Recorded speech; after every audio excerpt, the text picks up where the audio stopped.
So let's get right into it. All about servitors. Servitors are your secret weapon to attaining your desires, more or less. Now, servitors are extremely powerful. Some people cannot get them to work well, and I will explain why that seems to be the case with some people, and also how to guarantee results. I'll go through the steps. I'm going to outline the stages first, but let's go back to why I decided to create this instructional. One of the reasons is I've been creating servitors for the better part of 10 or more years quite successfully, and it has helped me with business, building certain key relationships, attaining certain goals, and it goes hand in hand with the practical physical work that I do. Once again, I'm saying you have the magical, but you need to work it hand in hand with the practical. You have a physical body, etc., to get faster results. Now, servitors are your secret weapon. They are an extension of your mind. That is correct. You have the power to create, and this is one of the tools that you were inherently born with. Everybody has spiritual powers. Now, why does certain forms of magic, intent, or even success occur to some people and not in others? Well, there are many factors. One of the main ones is that everybody is not the same. Okay, not everybody is created equal. Everybody should have equal rights, equal opportunities, but they all have strengths in different areas. Nobody has exactly the same strengths. Nobody has exactly the same weaknesses. So that's why not everybody is created equal. Everybody has equal value, though. Well, almost everybody. So this is one of the reasons. Not everybody is at the same spiritual level or has the same spiritual gifts. Okay, so this doesn't mean that you can't amp up and build and grow the areas that you need.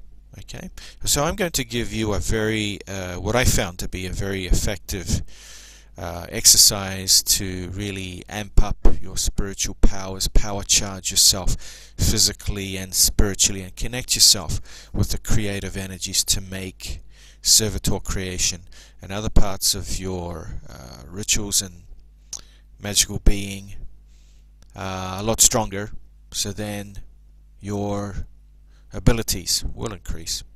Now, I don't claim to be superhuman or anything, but I do have a record of success in this field, and that's why I'd like to share with you. I've seen a lot of people writing books and give talks that on wealth or on achieving something that they've never attained themselves, and I find it ludicrous.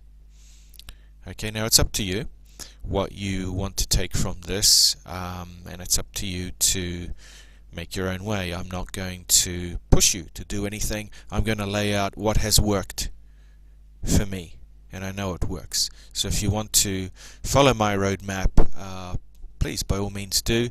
If not, then it's up to you. Okay, it's your business. Now, this video, I'm going to show you some powerful new tweaks, and it really is about the small adjustments, the tweaks that make all the difference.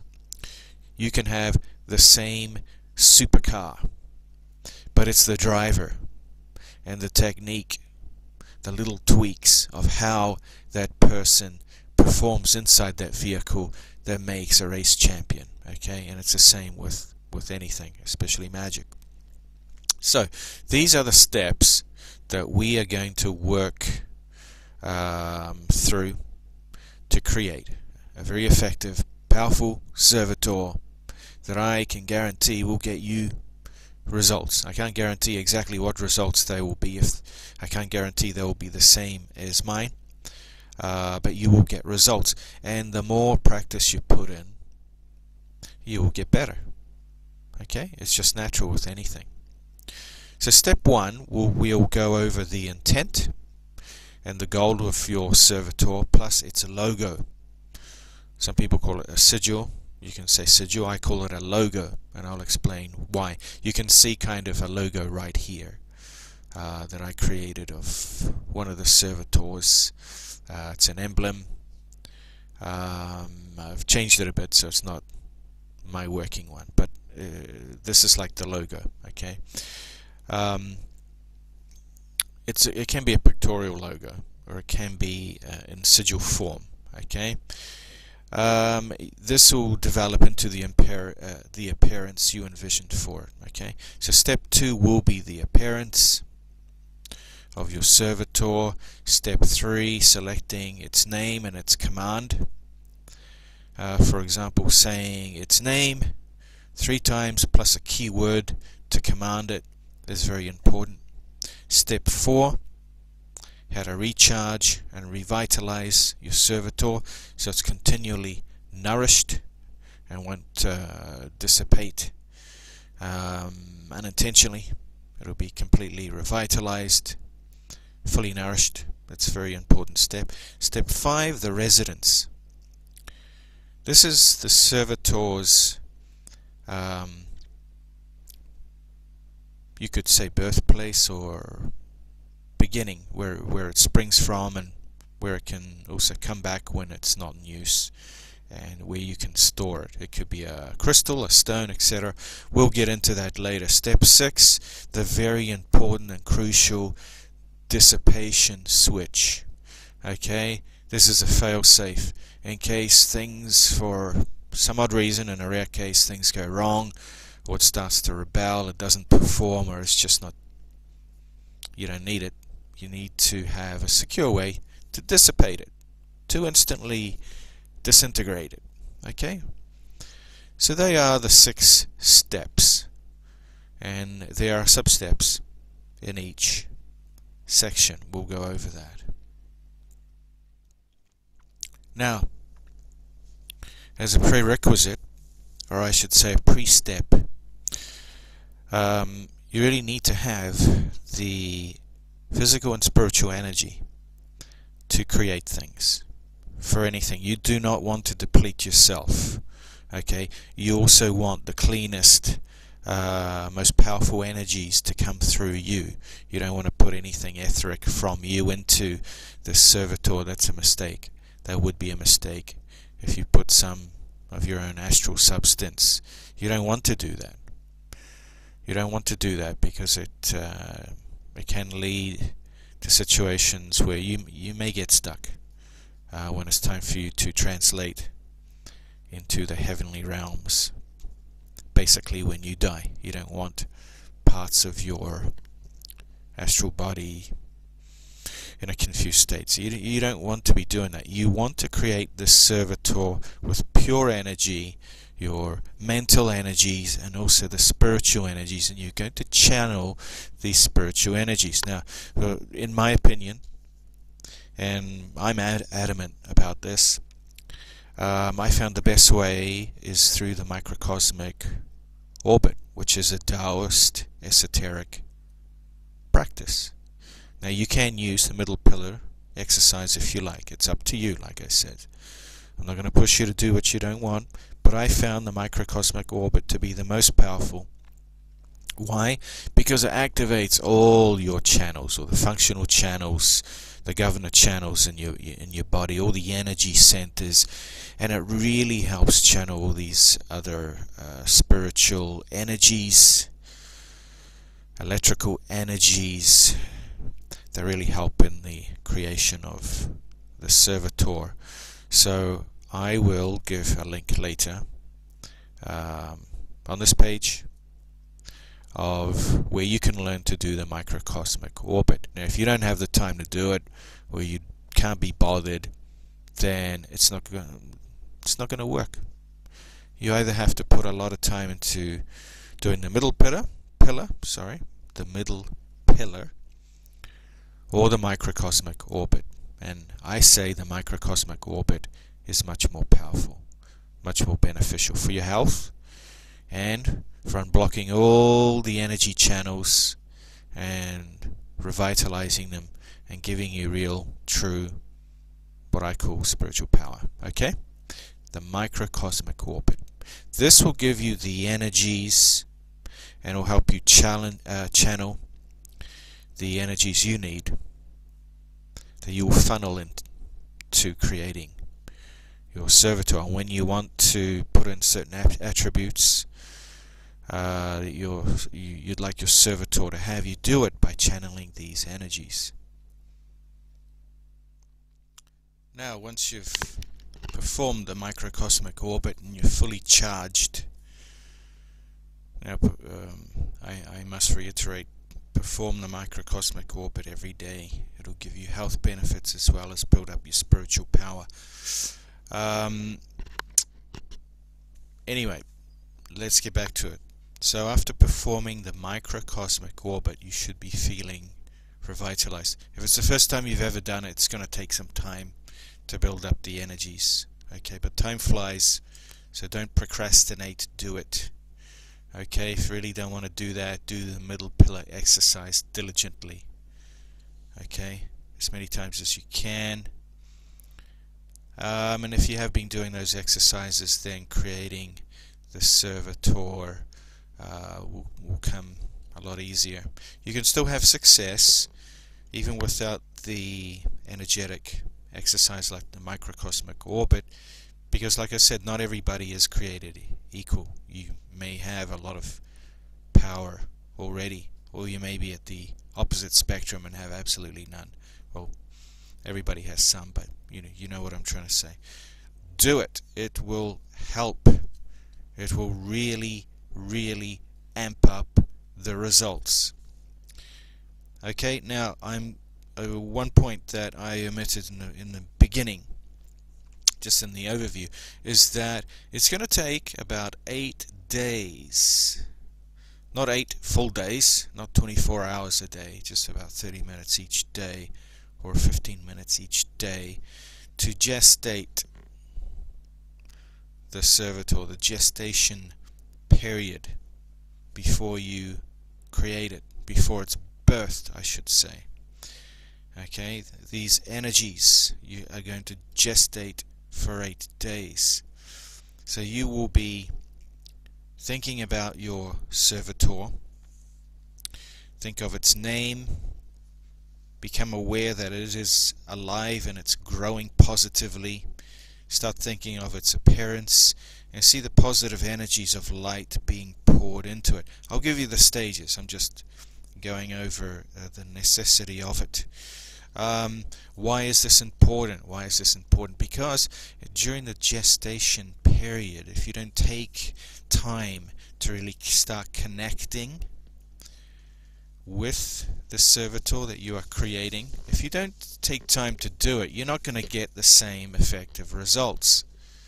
Okay? If someone tells you, oh, yeah, it's going to work no matter, you can do anything, I doubt it. Okay? I've seen a lot of people, supposed experts even, not achieve nearly, not even half of what I've achieved. Once again, I'm not saying that I'm superhuman or anything, but it seems to me that I've taken the right approach and I've made the right tweaks, and this method really works. I've done it for 10 years. The microcosmic orbit, the energetic practices, I've been practicing for over 20 years. I do advanced forms now, but I do know that this works very, very well. So I urge you to do it.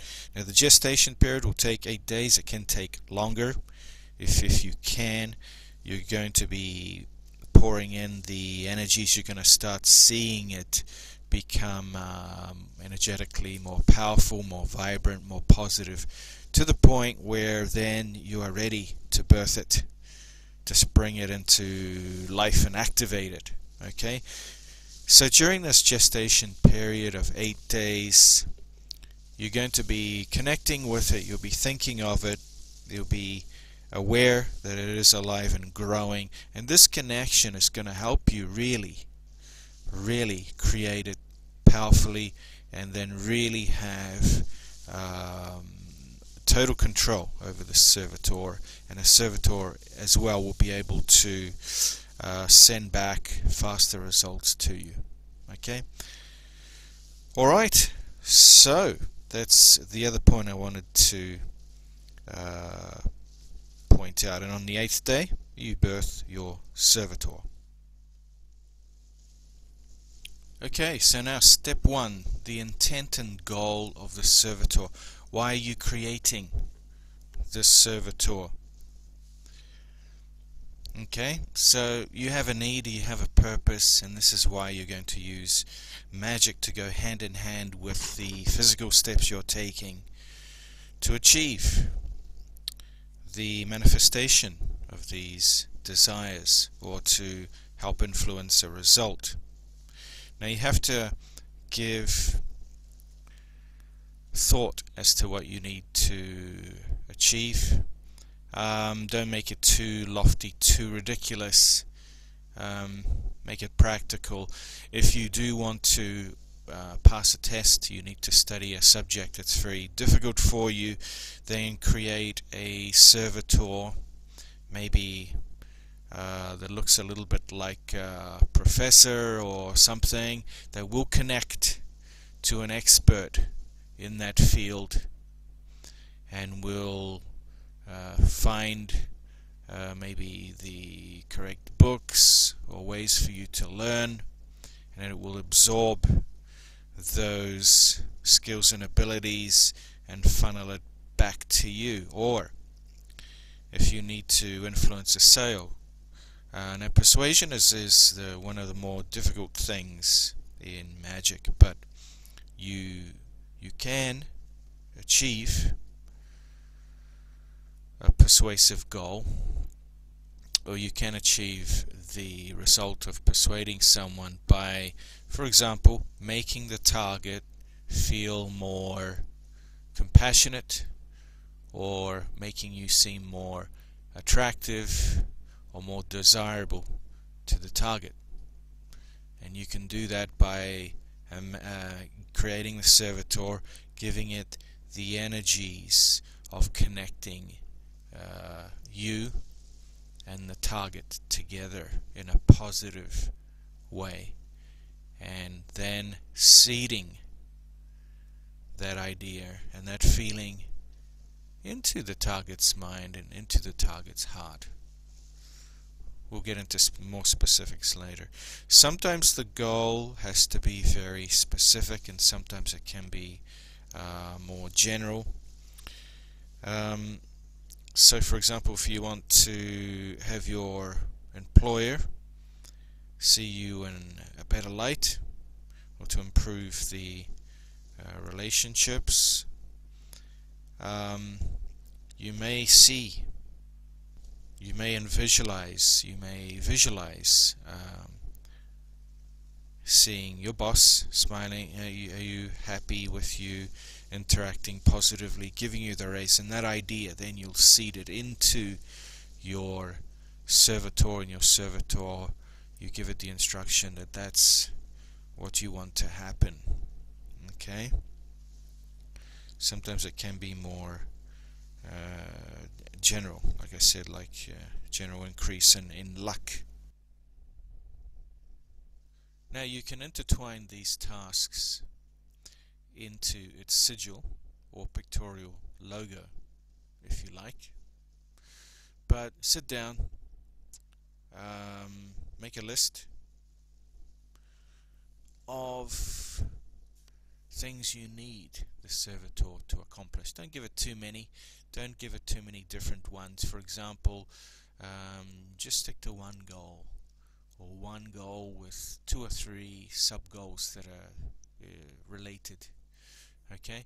If you wanted to create a servitor to protect your child, you may create something in your mind that looks like this, a gigantic robot being that is very compassionate, true defender, and it also comforts your child. This is just an example. You can make any form, but we'll go over that with in the appearance phase.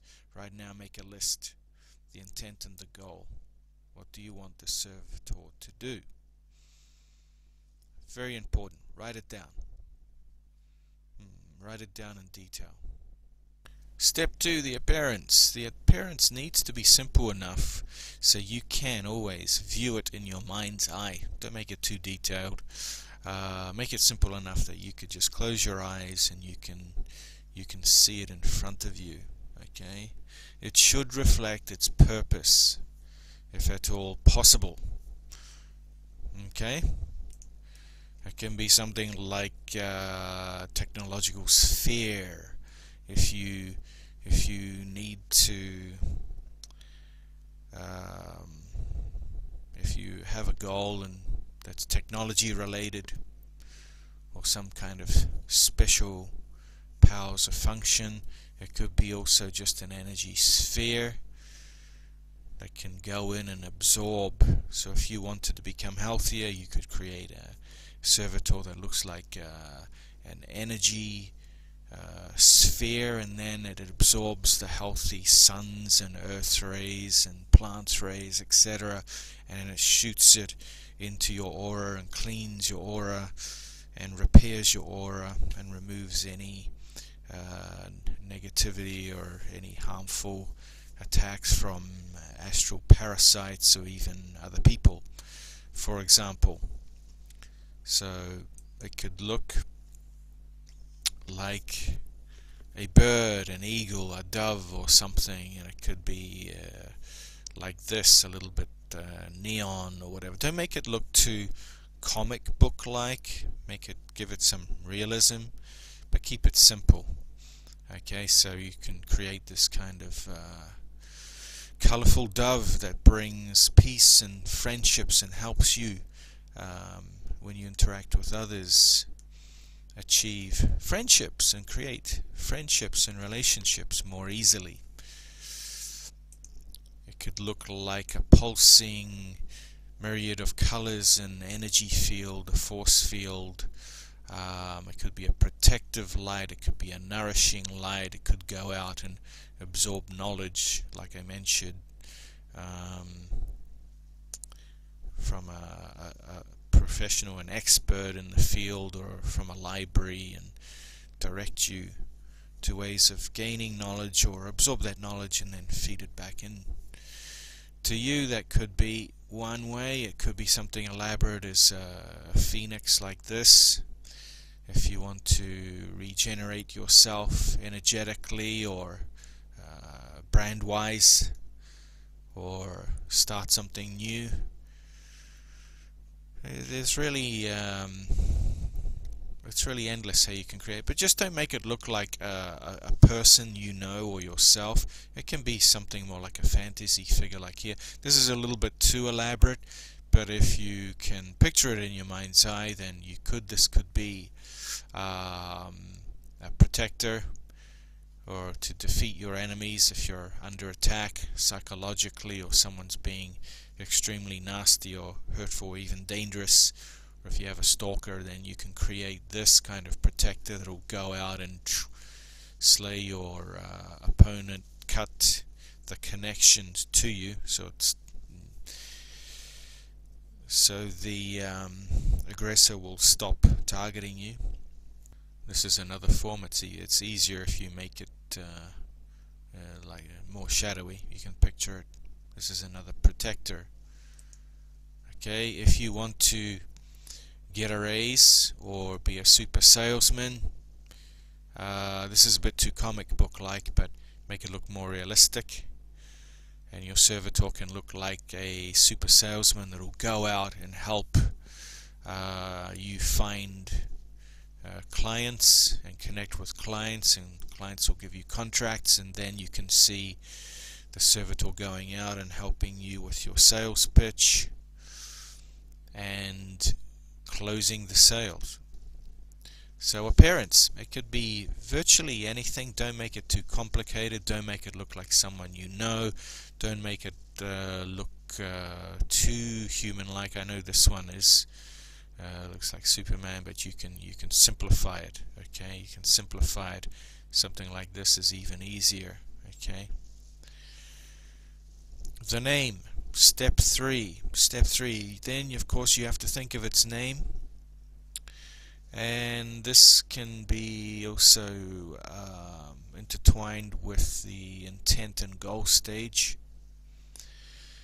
But think of a name that you can easily recall, but that is completely unique. You can come up with wordplay, you can mishmash names. Don't give it a name like Rachel, Bruce, Henry, or something like that, because they're names of real people. Create something unique. You can also associate a particular scent and color with that name.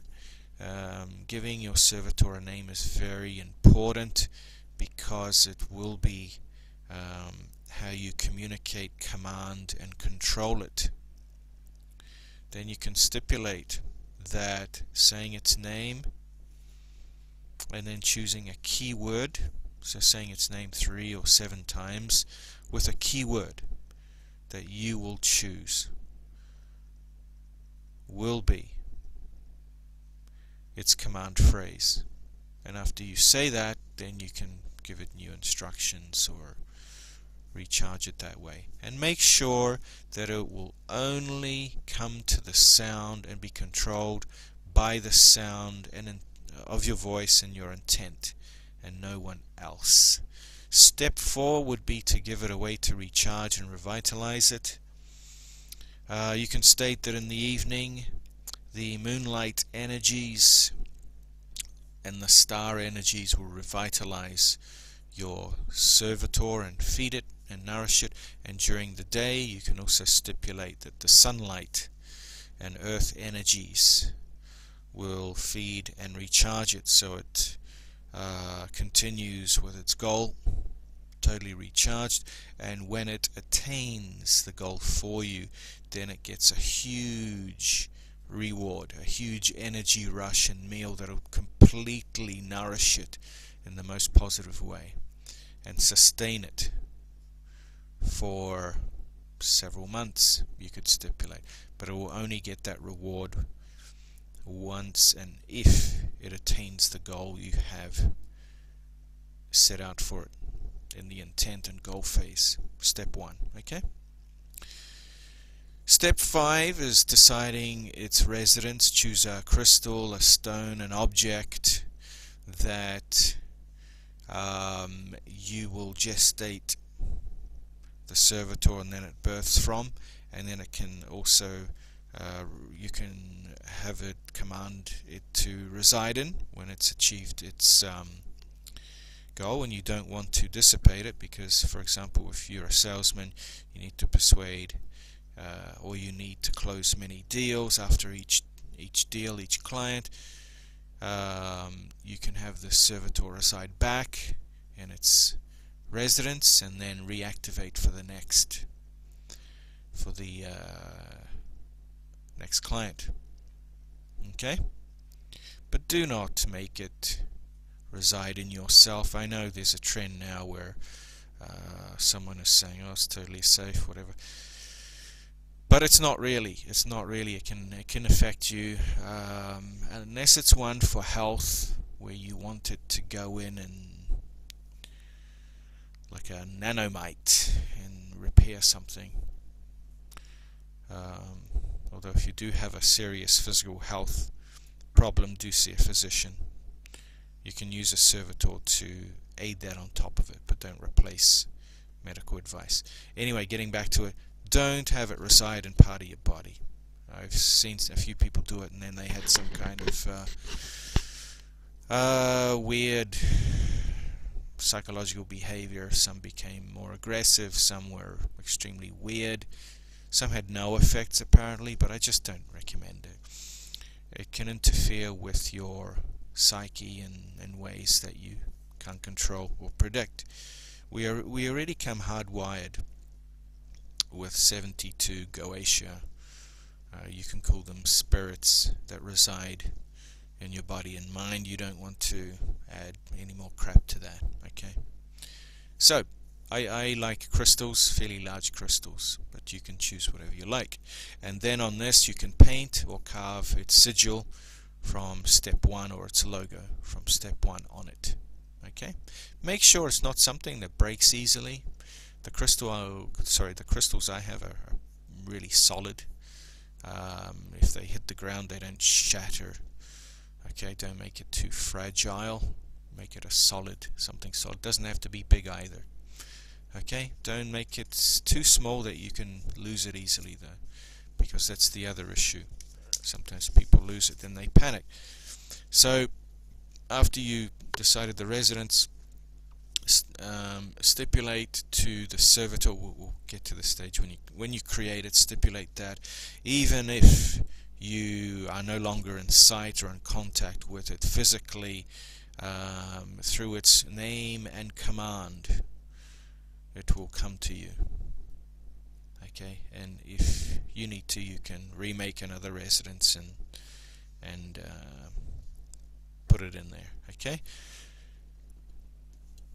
Step 6, the dissipation switch. Now, servitors should have a switch that instantly shuts them down. Only by you, though. It must be stipulated in your commands when you create it that only you can shut it down.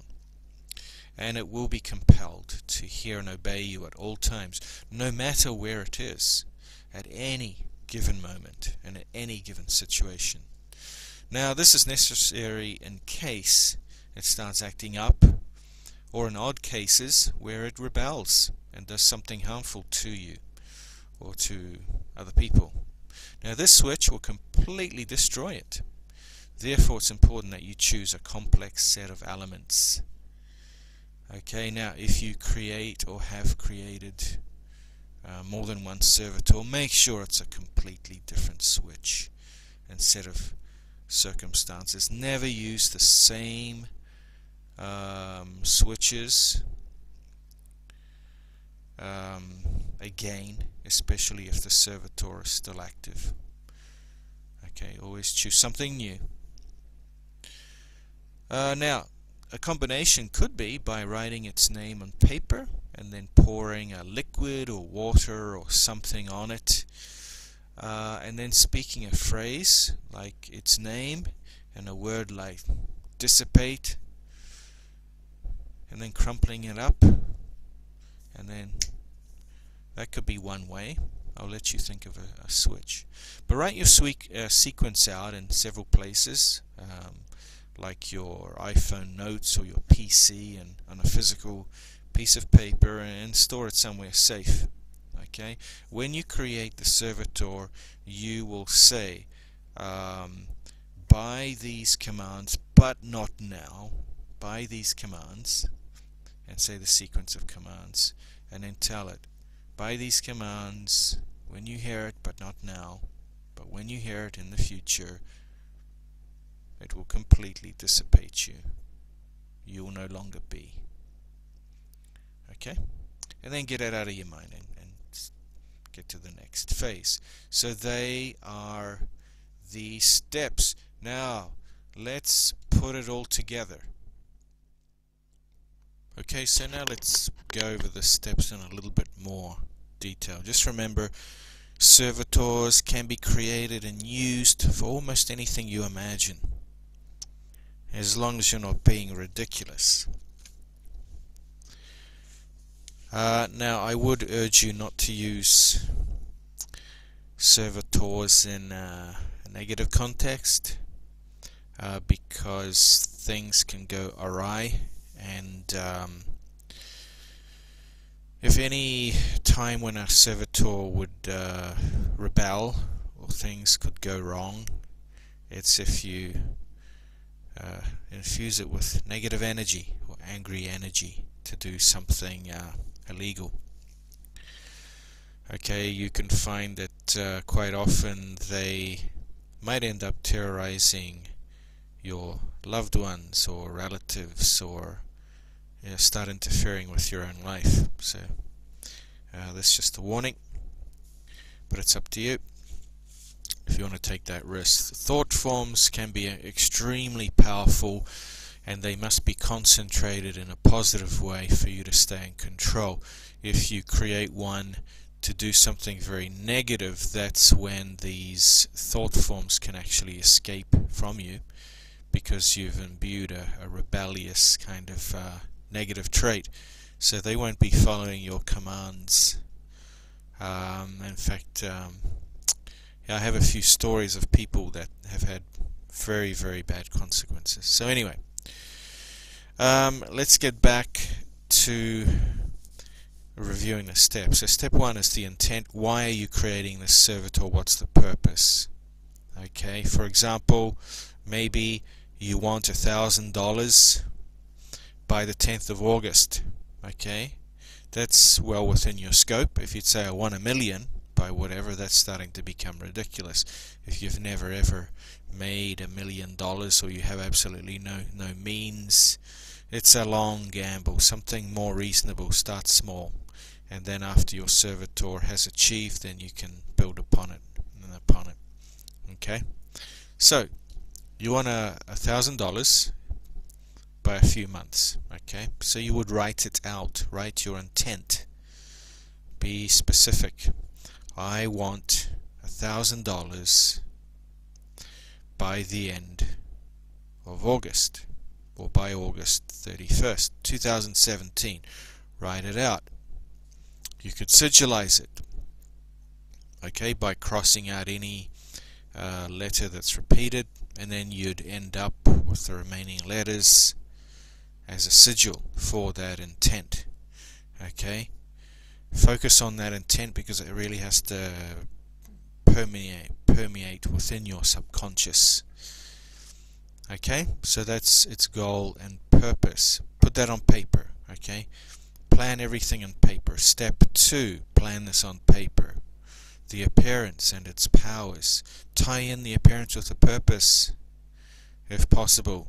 So you want $1,000, maybe you'll have a servitor that kind of looks like, well, it could be anything, but it could have money signs on it. It could be like a superhero with money signs, very persuasive looking, charismatic, energetically, something gold, a gold sphere even. Okay, it's up to you. It's up to you. Next, describe what your servitor will be doing and how it will be doing it to achieve the goal, okay, of making what you want manifest. Then give it the powers to enable it to achieve its purpose for you. Okay, so write all these things out in bullet form. Then you may want to even sketch it out, draw it out in some way. Okay, draw it out. For example, this logo that I made, I've taken out the sigil, I've replaced it with runic alphabet just for the purpose that everybody's seeing it. I've changed it a bit, but I created a servitor a long time ago for a friend that had a farm, and crows were eating a lot of the crops and also attacking. He had an aviary, so attacking the sparrows. So I created this, which is a hawk, and the servitor actually looked like a hawk, and this hawk would call upon other hawks in the region to join it to drive off the crows and ravens, and it worked magnificently. Okay, I associated a specific color and a specific scent with it. I wrote out its purpose, how it would achieve it, whatever, and it worked very well. This is a long time ago. Okay, that's just an example. So give it powers to enable it to achieve its purpose for you. Draw it out. You can choose an odor or scent you'd like associated with it. Some people choose the scent of roses or a particular minty smell. Anything. It's up to you. Anything that you can associate with it. Step 3, write out its name. Choose a name that resonates well with you. It can tie in to the purpose, or it can be a combination of several names in any language, etc., that you like, but make it unique. You can also sigilize it if you like, or like I mentioned, or create a logo incorporating its appearance and its name. It's up to you. Okay? Then stipulate its activation and command phrase. For example, saying its name 3 times plus the keyword. So choose a keyword. For example, if I call my servitor 7th Phoenix and I choose the keyword Invictus, I would stipulate that the servitor would answer only to me and nobody else, and it would obey me immediately upon my calling its name 3 times and stating the keyword Invictus. Okay? Alright, then step 4. Write out how it's going to recharge and revitalize, like I mentioned before. A good way is just to state it will revitalize by the light and energies of the moon at night and the sun rays during the day. Okay, you can also do it by stating that once an evening or once a week, upon you calling its name 3 times in the keyword and thinking of it, you would send energy to it to revitalize. It's really up to you. Okay, but it needs an energy source and sustenance. Also set in the reward for achieving its purpose for you. Okay, that is very important. Alright, now you have your crystal or a stone or something. You would engrave its name or its sigil or logo on it.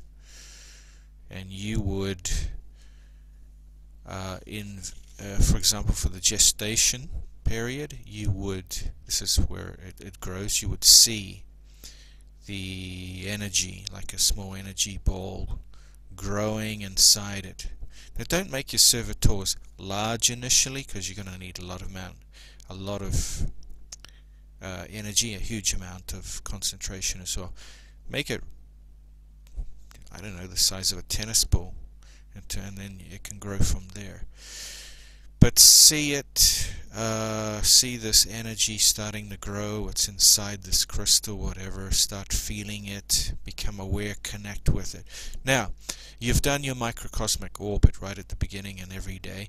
So when you come to the gestation period, where you are creating and it's growing, you do the microcosmic orbit exercise and then feel that energy coming through you from the heavenly realms, down your head, down through your energy centers, through your solar plexus, or a bit further down, and shoot that energy into the servitor, and you'd see the energy pouring from the high heavens, from a point far away in the universe, coming through you, the energy ray, and out into the servitor, and you would see it grow and get it stronger, this pulsing light.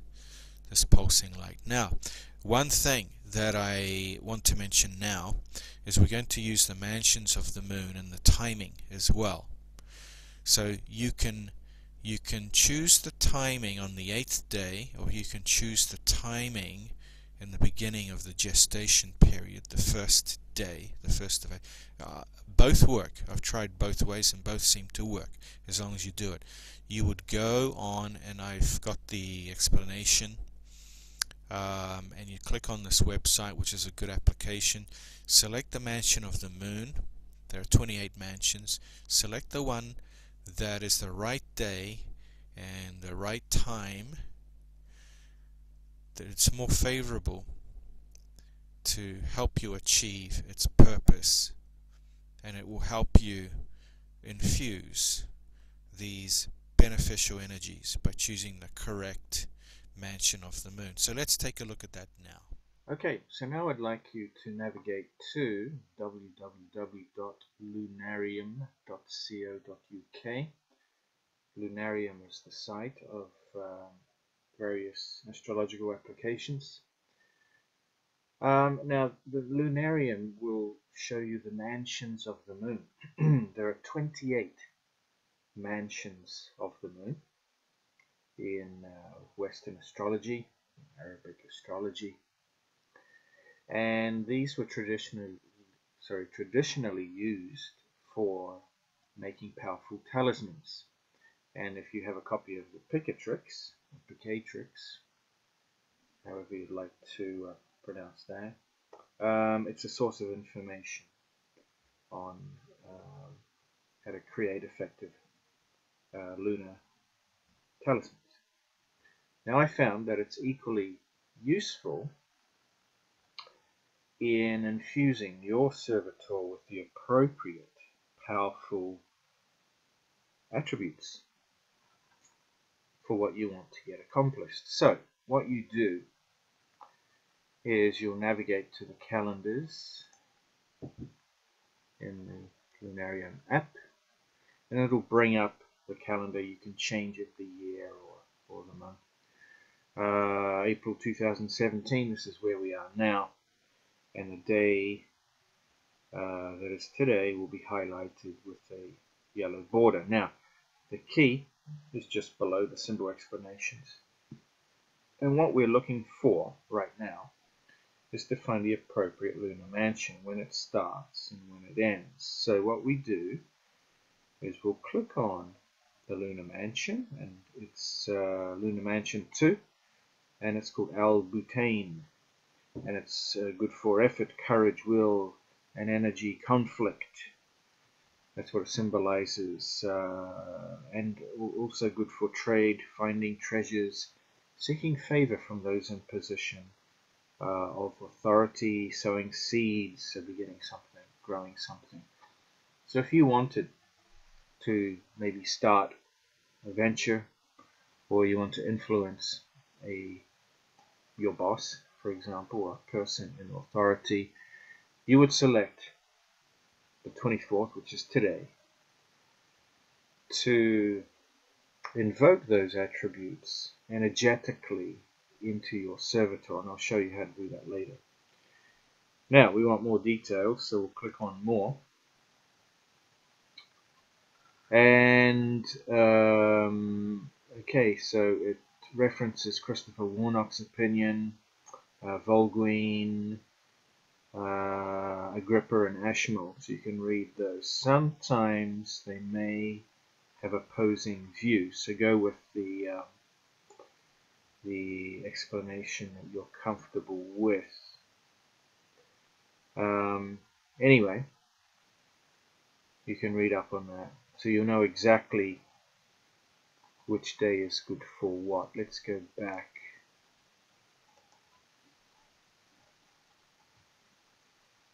Here. Okay. Let's see.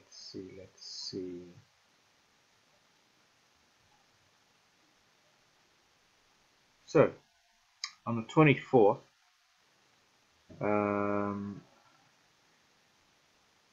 from 1:32 a.m. actually you're in Lunar Mansion Al Sharatain. This is what you have to be careful of, and it ends at 11:02, whereupon Lunar Mansion number 2 Al Butane begins. So that's a thing, and you may also want to look at the astrological sign that the moon is in as well. In this case it's Aries. And also check out the lunar day. So you take all of this into consideration, especially the lunar mansions, and then you will select what day to infuse the particular attributes to make your servitor even more powerful.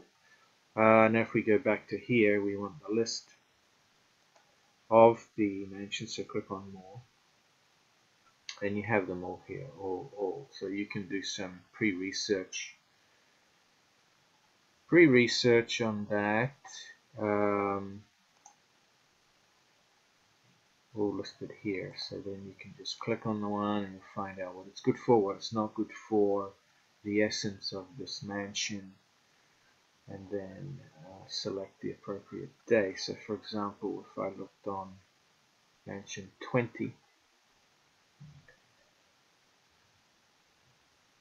Okay, dealing with animals, hunting, building. I wanted to build something.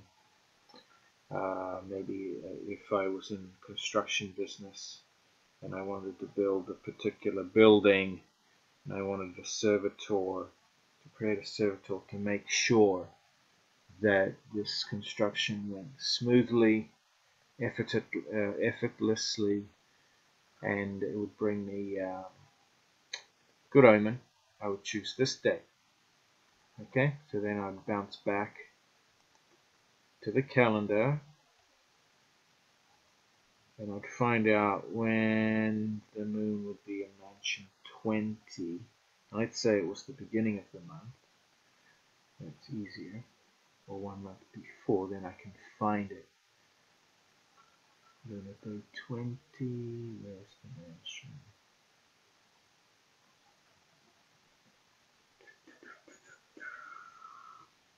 Mansion 22. Lunar mansion 20 occurred on the 14th at, let's have a look, at 8:04 p.m. So that's when, around that time, between 8 and 11, I would invoke those energies at that time, into my servitor. And I'll show you how to do that later. Okay? So I just wanted to show you this resource. Some of you would know about it, quite a few of you would not. But this is where I go. The current time, of course, it's London here, so if you wanted to change it, this is important actually. Make sure the location is set to where you are. If you're not in London, then you'd click on Edit, and you'd choose where, the country. And so, for example, if you're in Australia, you click Australia. Which city? In Adelaide, Alice Spring.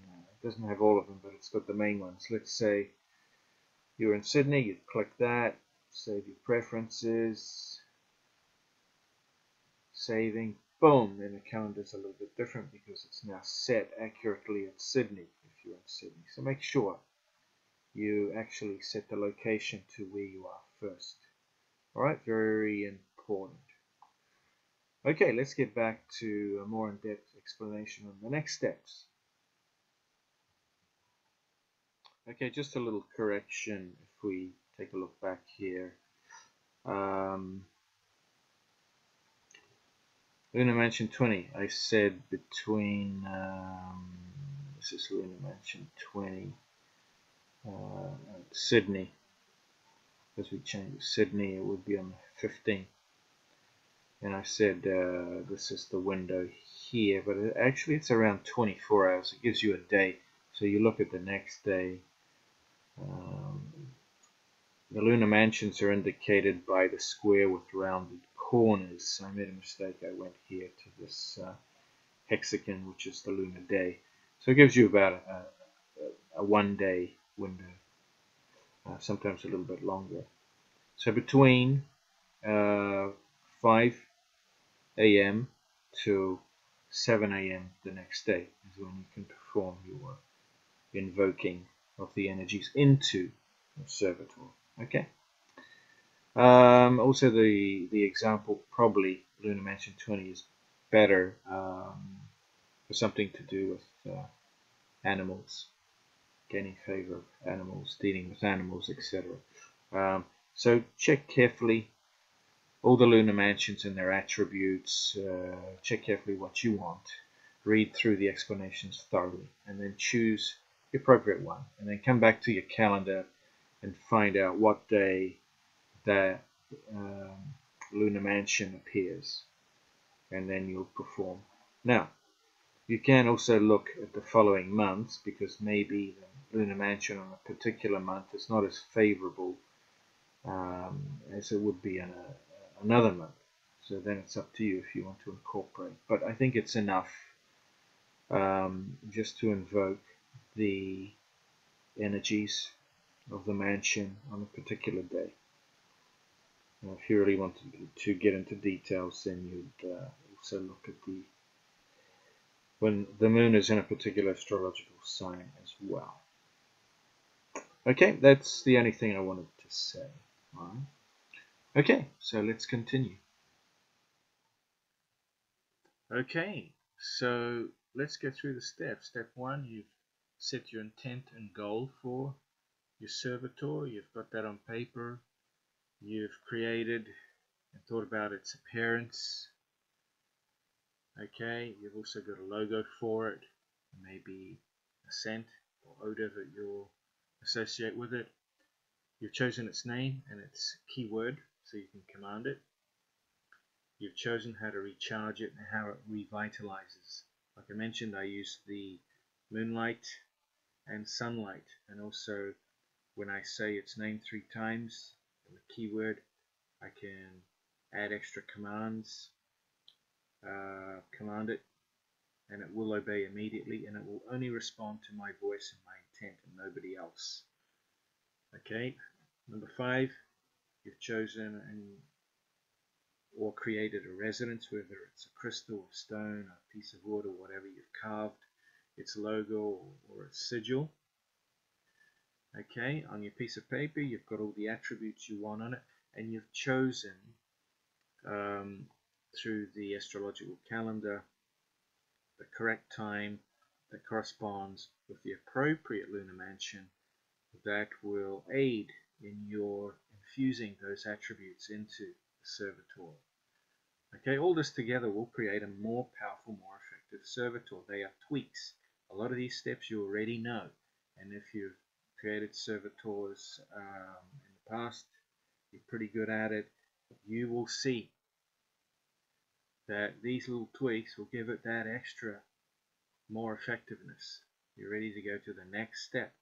These are just tweaks, but tweaks that make a huge difference.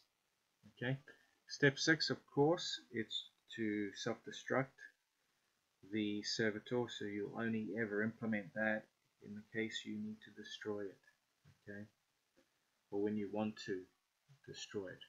So now what you have to do is, over the course of 8 days, so if you start on a Monday, you start gestation on a Monday, each day you're going to infuse the energy into the housing and see it grow as an energy ball.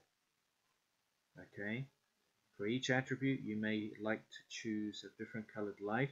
You see this light, like you did the Microcosmic Orbit, coming from high above you, from the heavens to the center of your crown, down into your solar plexus, and then out from your solar plexus into the servitor, and you'll see it grow. You'll become aware that it's alive.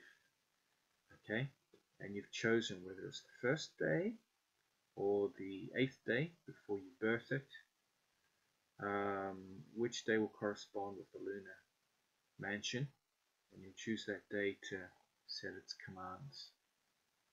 Okay, even though you'll do it every day, either the 1st or the 8th is the most important. Alright, so now let's have a look at how we birth it on the 8th day, on the final day. You've had the connection there, you've had enough time. You can take longer than 8 days, of course, but 8 days the minimum to do a full cycle. 8, 16, 23 or 32 days at best, okay, to really build it powerfully. Anything shorter than that, I feel it just doesn't create a strong enough servitor to give you the best results. You'll still get some results, but not as good, or sometimes you won't get any results. So now, activation stage, birthing stage. Let's have a look at that now.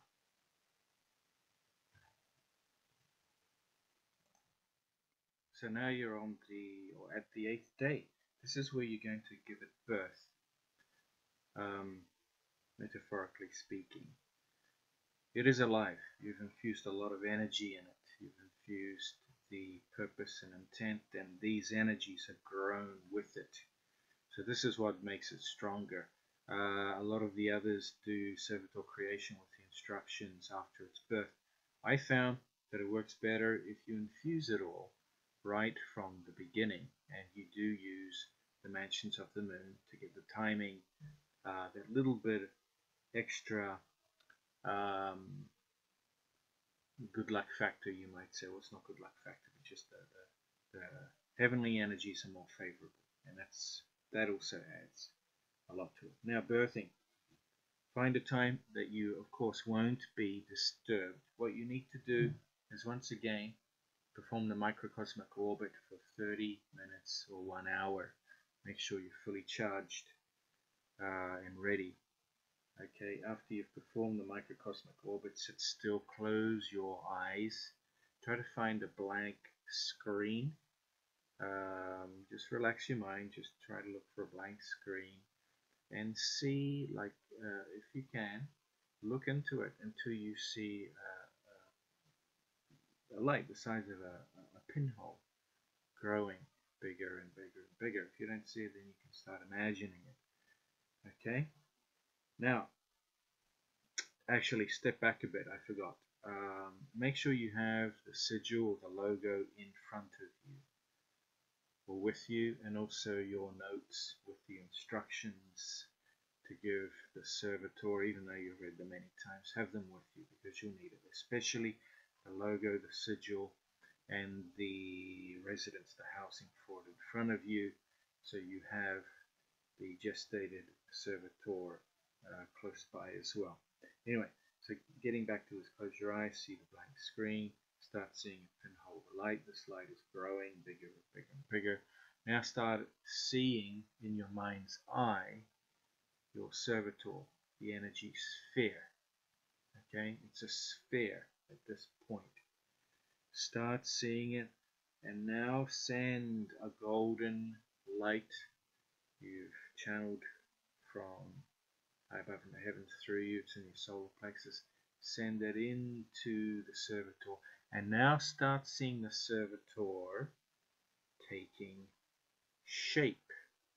So whatever shape you've chosen for its appearance, start seeing it slowly rising up, taking form, until you see it completely in front of you in the mind's eye, in your mind's eye. Okay? Alright, at this point, you see it the size you want. It's no longer the size of a tennis ball or smaller or whatever.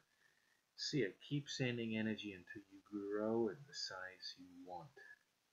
Okay, it can be as big or small or whatever you like, but once you reach the ideal size, then what I want you to do is, I want you, if you can imagine, and recall its sigil. Otherwise, open your eyes now, look at the sigil, and give it the instructions again. Call its name 3 times or however, say its keyword, and now tell it you're giving it the instructions for its intent and the purpose and the target date. Target date should have been in the original intent. So tell it when it has to achieve it by. Okay?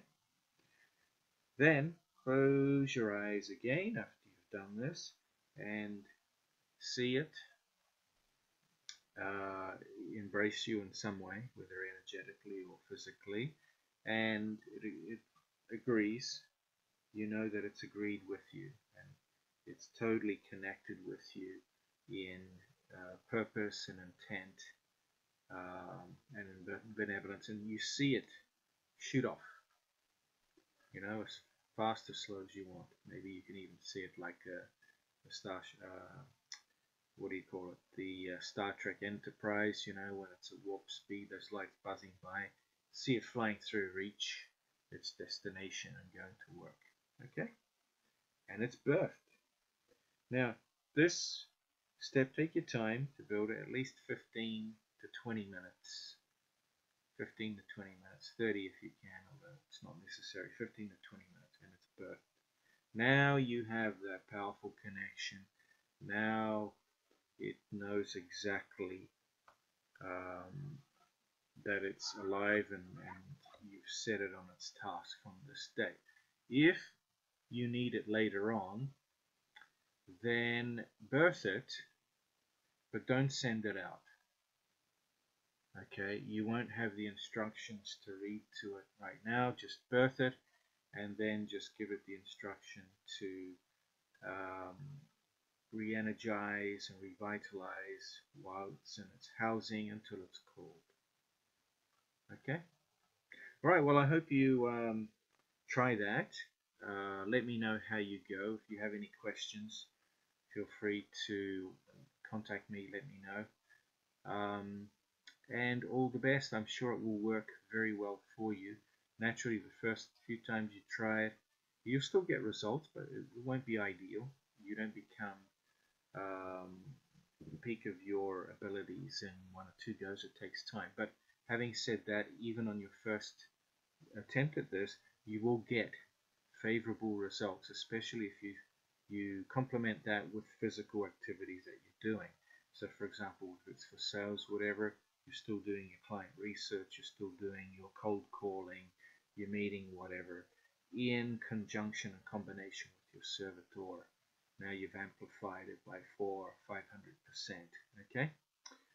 Alright, well, best of luck, and I hope you enjoyed that, and the best to you all. Stay tuned for more instructionals. I'll be maybe doing one very soon on very powerful methods for self-protection if you're under psychic or a negative energetic attack from some people or a group of people or certain groups, or even if you've sabotaged yourself. I'm going to give you my formula that's worked for me. I've been under a lot of so-called curses and hexes, and I've made them totally rebound back upon the sender. They don't affect me in any way, and I've got a few very powerful techniques. Of course, I've tweaked things that have been in existence here in Asia as well as in the West, and I'm going to reveal you them all. I don't think this has been done as in depth as I will, and there'll be a lot of new material that you would not have seen before. So stay tuned. Click like if you enjoyed the video, and please subscribe if it's your first time here, or if you've visited me and you haven't. I'd appreciate your support. Subscribe, and you'll get to see the videos before other people usually. Okay? Alright, so stay tuned for that, and have a great day or great evening. Take care, and talk to you again soon. Thanks.